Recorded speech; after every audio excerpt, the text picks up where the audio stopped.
Assalamualaikum warahmatullahi wabarakatuh.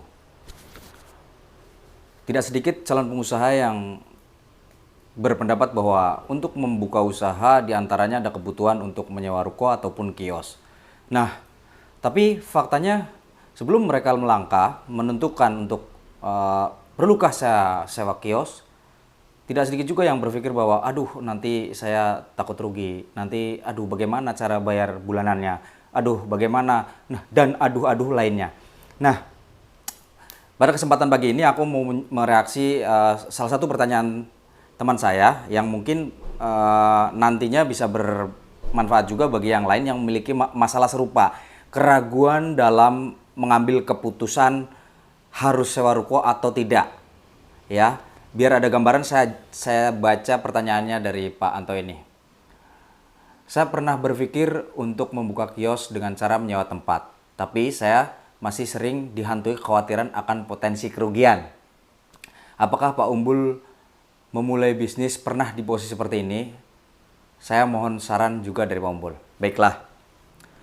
Ya, hampir semua pengusaha yang mau melakukan bentuk kegiatan usaha dengan harapan ingin meningkatkan taraf hidup yang sebelumnya kurang baik untuk menjadi lebih baik, pasti masalah pertama sama, memiliki keraguan, memiliki rasa takut untuk rugi. Itu udah sangat normatif.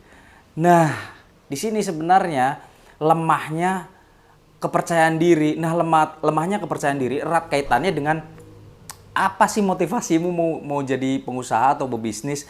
Ini penting sekali dan saya udah pernah ngulas video ini detail banget. Mungkin yang belum tahu bagaimana menggali kepercayaan diri yang bisa ditimbulkan akibat dari motivasi yang ada dalam diri kita, silahkan dicek dulu ya. Saya nggak mau ngulas lagi bagaimana menggalinya, tetapi saya mau ngasih opsi yang sangat masuk akal yang mungkin bisa Mas Anto ambil atau teman-teman ambil. Gini, sebelum memutuskan untuk mengambil sewa kontrak ruko ataupun kios, menurut hemat saya, karena kan ragu nih mau laku mau nggak jualannya, nih bakalan bisa nutup biaya operasional apa enggak.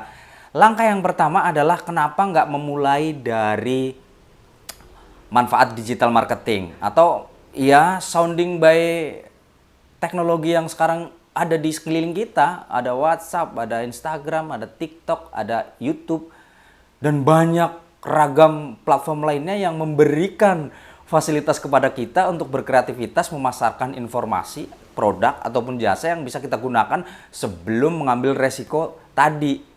Dah, Pak, barang saya kan nggak bisa dijual. Nah, sekarang barang apa nggak bisa dijual dan nggak bisa didistribusikan kepada calon pembelinya?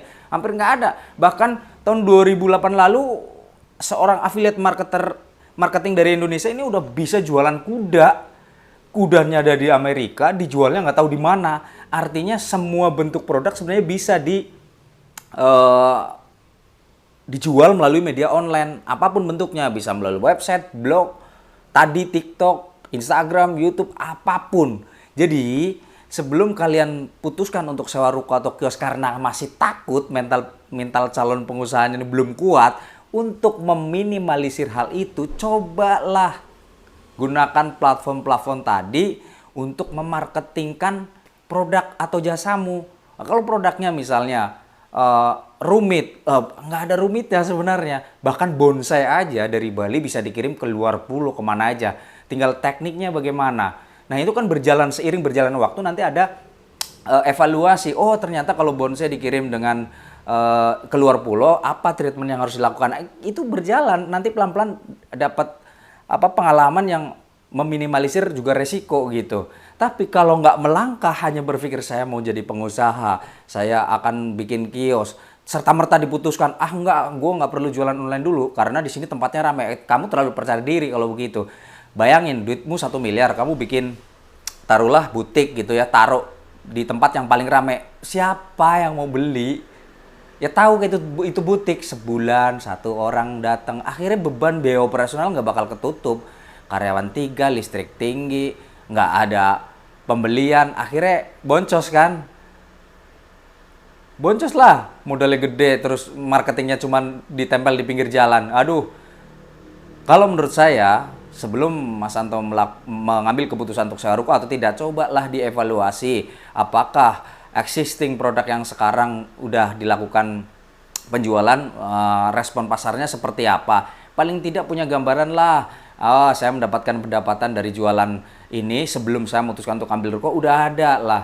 Jadi ada tahanan ekonomi sebelumnya gitu, sebelum kita mengambil keputusan untuk sewa ruko ataupun kios, sehingga kalau ataupun file sewa ruko ini tidak berdarah-darah banget, ada backup yang sebelumnya udah jalan, bisnis yang udah jalan, walaupun tidak 100% bisa mengcover biaya operasional yang ada. Mungkin itu saja dari saya. Jadi Mas Anto pastikan dulu bagaimana penghasilan yang sekarang udah berjalan sebelum naik kelas sewa ruko ataupun kios. Semoga membantu dan bermanfaat untuk Anda. Itu saja. Terima kasih. Assalamualaikum warahmatullahi wabarakatuh. Sehat terus.